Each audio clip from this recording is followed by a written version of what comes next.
2, 1. Kasama ko po ngayon ang working student slash entrepreneur ng Tokyo, Japan. Please welcome my very special guest, Miss Kate Sama. Hi, Kate! Hello po. Ayan! Hello po. Super beautiful. Thank you so Talaga much. ni Kate. It's my second time Yes po. to meet you today. So, first of all, thank you so much for saying yes. Yes po. And thank you so much din po for inviting me. Oh, thank you. Dahil alam kong, napaka-busy nitong batang to. Pero di ba makalang kami magka-age? Makalang. Ayan. Pero talaga sobrang busy niya kasi siya ay isang university student. Tapos nag-work. At ang dami niya po mga businesses on the side. Pero papakinggan natin ang story ni Miss Kate maya-maya. Ayan, Kate. So, can I just call you Kate? Yes po. Ayan. Kate. Ang name niya talaga is Kate, right? Yes. Kate. Kate Vivian po. Oo, yan. Saan na galing yung kanina kinukwento niya sa akin backstage? Saan galing yung name mo, Kate Vivian? Very unique. So, ang mother ko po is Catherine and ang lola ko po is Vivian. So, pinagsama nila yung name ko which is Catherine, So, Kate, and then short for Chinortan. short for Kate, and then Vivian, ginawang Vivian. So, Kate Vivian po yung name ko. Ayan. So, para kang kung tatawagin ka ng KV. Yes po, parang Ano ba tawag sa'yo ng KV? Wala. O, ako na lang. Ako yung natatawag ng KV. Tayo, joke lang. Ayan. So, si Kate ay magsi-6th year na Yeah, dito sa Japan. So, how are you feeling about Japan? Feeling mo ba you gonna be staying here for long or hindi mo pa masabi?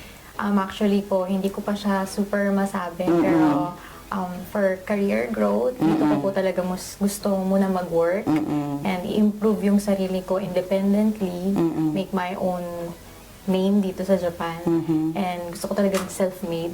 Yan. Kasi mahirap po yung mga pinagdaanan, ganyan. And kapag sa Philippines, ako mag-i-start, parang mahihirapan po talaga. Kaya dito ko po gustong mag-start. And kapag nakaipon-ipon na, I want to make it bigger. And not just for myself, but to give opportunities po sa mga taong Wow. makakilala ko. Uy, huwag mo kaming kalimutan pagka nandiyan na siya, ha? Kasi nakikita ko kay Kate, sobrang yung drive niya to become someone or become bigger person in the future. Parang meron talaga siya marami siyang gustong gawin sa buhay, guys. Grabe tong batang to. So, doon ka nag-start, but in the Philippines, balik muna tayo sa Philippines. Taga saan ang mga family niyo? So ako po ay pinanganak sa Quezon City, Quezon City. Pasig po talaga yung family namin noon. Tapos lumipat lang po kami ng Montalban, Rizal. Oh, Nung 3 okay. years old ako. Matatandaan ko siya. 3 years Oo, old. oo. 3 years old po ako lumipat ng Montalban, Rizal. Kasama ko po ang lolo't lola ko. Tapos pagkalipat namin doon, yung mama ko po ay nagpunta na sa Japan para magtrabaho. 3? 3 po. Wow. Yes. So almost 15 years po kaming magkahiwalay ng mama ko. Oh, yun pala ang backstory. So, should I say, laking lolo at lola si Yes, Kate. yes po, yes. Di love na love ka talaga ng ng Opo. family mo. So, laki ka na ng Rizal. Basically, Yes, you grew up there. Yes po. Tapos, from Rizal, doon ka na din nag-aral. Opo, doon na rin po ako nag-aaral. Elementary, high Elementary, school, high school. college. Senior high school po, nagpunta po ako ng Quezon City. Doon pa rin naman po ako nakatira sa Rizal, pero nag-aral po ako sa Quezon City para maiba naman po. Wait lang, ang Rizal ba at ang QC malapit? Halatang hindi masyado halos nagabiyahe. malapit lang po mga isang oras biyahe din. Okay. With traffic na yan. Without pa. Wala. Oh my gosh, talaga sa Philippines, po. Okay, so, then, nagpunta ka dito 6 years ago, Yes po. right? Right after ko pong graduate ng senior high school, like 4 days after kong graduate ng senior high school. Oh, talaga? Yes, Na-enjoy yes. mo na ba yung, may senior high school after party, may ganun Wala naman? po. Walang ganun-ganun? Kaya after ng mga thesis, feasibility studies, lahat Senior ng high school exam. may feasibility study? Yes, may feasibility studies Wow. po kami. After po nun, di ba, syempre stressful po yun. Oo. Tapos, after nun ng lahat ng yun, aalis ako ng Philippines, which is nakakalungkot. Hindi ko po alam kung malulungkot ako magiging masaya. Mixed emotion ka? Yes, mixed emotions. Kasi finally din po, after 15 years, makakasama ko yung mama ko, Oo, mga super. kapatid ko. And at the same time, iiwan ko yung mga friends, family, and yung whole life ko sa Pilipinas. Like, yun po. Wait, when did you find out na aalis ka na to Japan? Is it matagal na ba? Or nalaman, surprise, di ba? Baka Hindi po, gano'n, hindi ano. po. Actually, Alam mo na, before ka mag-graduate. Yes po, alam Ng ko na senior po, high. bago po ako graduate. Okay. Parang matagal na po kasi namin talagang gustong kunin ng mama ko. Pero may mga problems po kasi sa visa, kaya hindi po agad ako nakapunta ng Japan. Almost 6 years din po yun inabot. Nang intay? Pag-intay? Wow, and finally, you're Finally here. po, I'm Thank here. God. Sobra. Talaga, wow. Sa Pilipinas, ang buhay mo naman ay, kumaga masaya ka naman with your Opo. friends, although wala doon si mommy mo. Yes, no? parang sa pagkakatanda ko, 4 na beses lang kami magkasama nung Oo. birthday ko. Lagi po siyang nandito sa Japan. You mean umuwi si tita noon Yes, sa Philippines to umuwi siya. celebrate your birthday? Yes. Ayan, Kate. So, punta na tayo dito sa Japan. Opo. Ngayon, yung pagpunta mo 4 days after your graduation, kamusta naman? Anong weather pala nung pagpunta mo? Siyempre po, April po kasi noon. April, so... April 20 po ako dumating dito. April 16 po yung graduation ko ng senior high school. Then April 20, lumipad na ako ng Japan. Mag-isa po ako. Wow. Malamig na po. Parang para sa akin, kahit Ah, spring oo. na po yun, Oo, spring malamig na. siya sa akin. Kasi Oo. syempre, summer po nun sa Pilipinas. Kumbaga, iba talaga yung, Iba yung po weather, siya, yung iba. temperature dito, Yes po. no? Pero abutan mo na yung April na yun, so parang baka cherry blossoms na yun, Yes no? po. Para patapos Ang ganda, na ako, ang ganda patapos ng na ako. Japan. Nagandahan ka. Hindi ko po agad na-enjoy. Oo. Kasi po, pagkarating ko ng Japan, 2 days after, pumasok na po agad ako sa Japanese language school. Japanese language ko. Yes po, Oo. yes. Para mag-aral ka ng Japanese, tama Yes ba? po. Okay, language school nga. Yes po. Actually nga po, yung Japanese language school ko, 2 weeks na po akong late.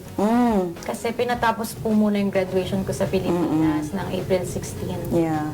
Kaya pasok ko po nung Japanese language school ko, lahat sila magkakakilala na, marunong nang magsulat ng pangalan nila in Japanese. Eh ako po, parang kagagraduate lang. Oo, tapos Mag-aaral aral na ulit. naman. Kahit pangalan ko po, di ko po alam paano isulat. Doon po ako nag-start. Kumbaga zero talaga Zero yung po talaga. Japanese mo, yung Zero po writing and everything. So, ano bang na-feel mo nun? Parang ano ba to? Kaka-graduate ko lang, aral na naman. Pero, siguro, grateful ka din. Yes po, sobrang grateful. Halo-halo lang din. Siyempre, bata ka pa nun, di ba? Mixed emotions po. Teenager ka pa nun. 18. Oo, gosh. 18 po. Sobrang thankful and natatakot at the same time kung makakaya ko ba. Kasi Right. a whole bagong environment po kasi siya sa akin at saka whole different language. Oo. Parang kung sa atin, kung America yan, pwede tayong English. Right, right. Pero dito po sa Japan, talagang Japanese language. Although mahilig naman po ako sa anime. J-dramas, movies. Iba pa rin po talaga yung naririnig mo makakapagsalita ka Right. na. And iba yung paggagamitin mo na sa daily Opo, iba mo po na, talaga. sa, di ba, yung lifestyle mo na everything. Wow, at 18. Okay, kaka-relate. So, pagkatapos mo ng language ko, how long did you learn Japanese doon? Tapos nag-uni ka na after? Po. Yes po. Actually po, ang program na tinake ko sa sa Japanese language school ko is 2 years lang po dapat. Okay. 2 years lang po dapat. Kaya lang po, nung pang 2 years ko na, hindi po ako pumasa ng university agad. Kasi ang nangyari po nun, parang first year ko po ay mag-aaral lang po ng Japanese, parang ng beginner course hanggang intermediate. Yun po, yung first year. Tapos yung second year, yun na po yung magpe-prepare kami sa college. Like, hindi lang po Japanese yung aaralin namin. May economics, geography, mathematics. Wow. Akala ko, yung pag pumunta ka na rito, diretso ka na sa uni. Hindi po. Hindi ganun. May- Kailangan dadaan ka muna sa Japanese Yes language. po. Is it like a standard or depende sa program na Or sa company pa na ba? Sa Depende school? depende po sa school. Depende sa school. Depende sa university na papasukan mo. Yung mga requirements yes, nila. meron po iba-iba po kasi sa university. Kung marunong ka na pong mag-Japanese, meron pong EJU, yung parang examination for Japanese universities. Kung kaya mo na okay. siyang i-take mo siya. I Hindi see. ko na kailangan pumasok ng Japanese language. Ayun, ganun pala, no? Yes. So, dapat, kung marunong ka na, may background ka na, pwede ka na mag-try na Mag-take ng exam for sa university. Pero pag talagang pag zero ka pa, everything, as much as possible, kailangan po talaga. dumaan ka sa Yes. sa what you call that, yung butas ng Karayong. sa butas ng karayong. Yes po. Ayan. Okay. But, well, 6 years after, 6 years before, ano ka na? Apparently, nandito pa si Kate. Yes. So, that means, only proves na, na-enjoy niya at talagang okay naman pa siya sa Japan. Yes. Right? Yes. So, currently, what are you doing now, Kate? Please tell us. Now po, this coming April, I'm incoming 4th year Wow. college student Fourth year here in college. Japan. I'm currently taking business administration, major in business management po Yeah. in university dito sa Japan. And aside from being a student, ako po ay nag-work as intern sa isang startup company here in Japan. I am part of the website development team. And mga next few months, magpapasok na po kami sa marketing para ipasok na namin sa market yung product namin. And aside from that, talagang unang work ko dito is server po ako sa isang pancake restaurant. Right after kong bumagsak nung isang school ko sa language sa university noon, naganap agad ako ng work. Part-time. So yun po, since 4 years na po ako nag-work sa pancake restaurant na yun. And Naka 4 years ka din na yes po. doon sa pancake na yun. Yes. And aside from that, nag-freelance graphic designer din po ako. Gumagawa po ako ng mga menu, business cards ng mga Oo, yan. Japanese or Filipino businesses dito sa Japan.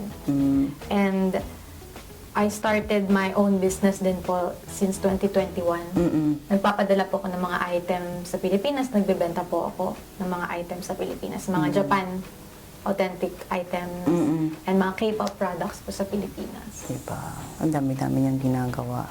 Yes po. And recently, yung pinakaginagawa ko po, pinagkakabisihan ko po ngayon is yung project management.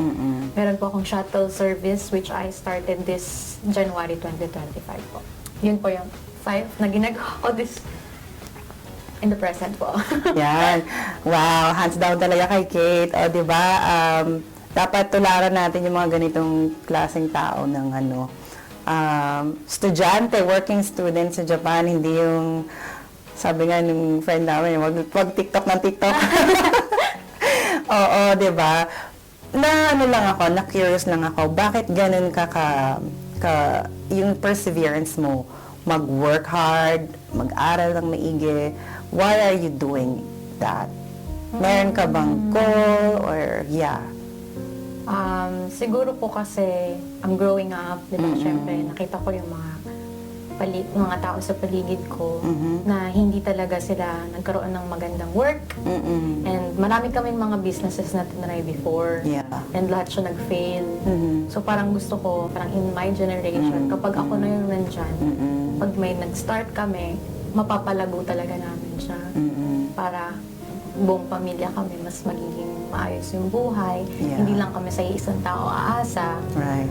And gusto kong ipakita sa mga pinsan ko, sa pamilya namin na hindi lang tayo hanggang dito. Yes. Hindi lang tayo hanggang dito na may inaasahan palagi. Na gusto ko rin po kasi sa sarili ko na dapat hindi ako lagi aasa sa ibang tao. Kailangan meron akong mapatunayan para sa sarili ko. Yes. And para sa mga taong sumuporta po sa akin hanggang ngayon po. Wow. Yun po yun. Maganda yan. Dapat ganyan talaga yung natin, yung mindset natin. Yes. Kasi parang sa dulo, hindi naman lagi nandyan yung parents natin, di ba? Sabi mo nga, you're also growing up, your parents are also aging, our parents are also aging, so it's not forever na kasama natin sila to help us in every aspect, no? So, maganda na marunong ka at meron ka ring ano sa sarili mo. Yes. And nasabi din ni Kate na kasi you are panganay. Yes po. That's why. Kaya siguro ganyan ang ano mo, no? Opo, panganay po. At saka gusto ko talagang i-secure yung family namin and mag-set ng example na huwag tayong gagaya sa mga nauna sa atin. Hindi ko naman sila dinadegrade. Gusto ko lang talagang baguhin kung ano yung nakasanayan na meron sa amin.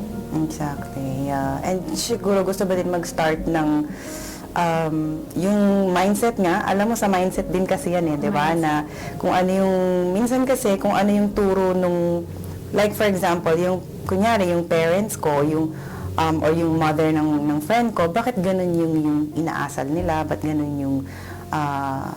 ganun sila sa family nila? Kasi, yung brought up sa kanila din ng parents nila, ganun din. So, minsan parang, we can't really blame them, pero parang may isip mo, sana kasi parang may tao din na kahit pa paano, you know where to go, parang mag-aral ka kung hindi mo alam, strive hard na matuto ka sa isang bagay para mas mapabuti mo pa yung buhay mo. Alam mo, you're getting my point. Yung iba kasi parang, yun nga, umasa na lang sa kung sino yung mas meron, mas nakakaangat. So, parang hanggang doon na lang nga din. Opo. So, what is your dream for your family? I know you're panganay and, sino ba't nakabalik ako? Taken na po. Taken, okay. So, ano ba yung dream ni Kate para sa family mo? Hindi naman kahit yung sobrang mayaman or sobrang masagana yung life. Pero gusto ko talagang ma-achieve yung peaceful life. Yeah. And ano pa ba? Meron kaming business. Yes. And matuturuan ko yung mga kapatid ko, mga pinsan ko na stand on their own din. Very good example. Very good role model si Kate talaga sa kanyang family. Well, I wish you well and alam ko naman na makakamit mo yan in the future dahil ngayon pa lang, 5 lang naman po yung mga businesses na ginagawa ni Kate. So, we're rooting for you and I also told her, I don't know if you remember na pareho kaming course, I also took commerce major in business management. So, nakikita ko yung link namin, yung siguro yung mindset namin. So, I'm rooting for you. So, Kate, Yes. anong maa-advise mo naman sa mga katulad mo din na aspiring students na gustong pumunta ng Japan from the Philippines or even not just in the Philippines na kung paano sila pumunta dito ng matiwasay, maayos at yung mga lesson learned mo na dapat pala ginawa ko right before I came here, Yes. something like that. Please tell us a bit. So, sa mga aspiring international student or mga Filipino dito sa Japan, ang number 1 na ma-advise ko talaga sa inyo is start early. Oh. Like, mag-aral na kayo ng Japanese. Talaga. Okay. Kahit hiragana, katakana, kanji, mag-start na po kayong mag-aral niyan. Kasi kapag dating nyo dito, talagang yung self-esteem nyo, bababa. Kasi yung mga kasama nyo, Indonesians, Koreans, Chinese, lahat yan marurunong na At saka yung, drive nila para mag-aral, ang gagaling. Grabe na. Nanliit ako nun, nung time na nag-aaral ako. Kasi lahat sila marurunong na mathematics nila, syempre, mathematics ng mga karatig bansa natin is mas mataas kaysa sa atin. Exactly, yeah. Sobrang hirap po, iniyakan ko yung math Kasi, ang hirap na. Naku, magkaano talaga tayo. Yan din ang Iniyakan yan ko din ang po nagpaiyak yan. sa akin nung high school and Iniyakan college ko po life yan. ko. Parang yung mga problems na sinusolve ko sa math nung nasa Pilipinas, parang carry. Pero pagdating mo dito, ay, may ganun pa pala. Pero kahit paano kung wala silang way or sa bagay meron naman marami na sa Philippines yung mga pwede ka mag-aral ng Japanese. Opo. Mga Parang legit naman din. Yun po talaga yung mga advice ko sa kanila. Siguro may mga online classes. Online May classes po din, tayo pwede dun din. sa Pilipinas na magtuturo sa atin ng Japanese. Tapos, kapag medyo may basic knowledge na kayo sa Japanese, practice. Practice nyo nang i-practice. hanggang sa maging kaya nyo na yung parang basic conversation. Right. Mm-mm. And then kapag okay na yung Japanese level ninyo, mag-take na kayo ng iba't ibang exams. Take Anong na kayo exam? ng JLPT. JLPT. Doon or dito? Pwede rin po sa Pilipinas. Oh, Sa pwede din kayo mag-ano. Pero all make sure ha na legit yung Yes, make sure what you call na that, legit. yung mga centers na pupuntahan nila. Yes. Research nyo po muna Yes. maigi. Or tanungin nyo si Kate. Yes po, you can ask me po. Directly. Yes po. Kapag gusto niyo pong mag-aral sa university, ang pinakamagandang level na kunin niyo is either N2 or N1. N2 or N1. Yes, Okay. may 5 levels po kasi tayo. N1 N1 parang po yung ganun, no? pinakamataas. Okay. So yun po yung goal ninyong ikuha. After nyo pong magkaroon ng Japanese level, dyan na po kayong maghanap ng mga universities na gusto nyong puntahan. Like, anong course kukunin nyo?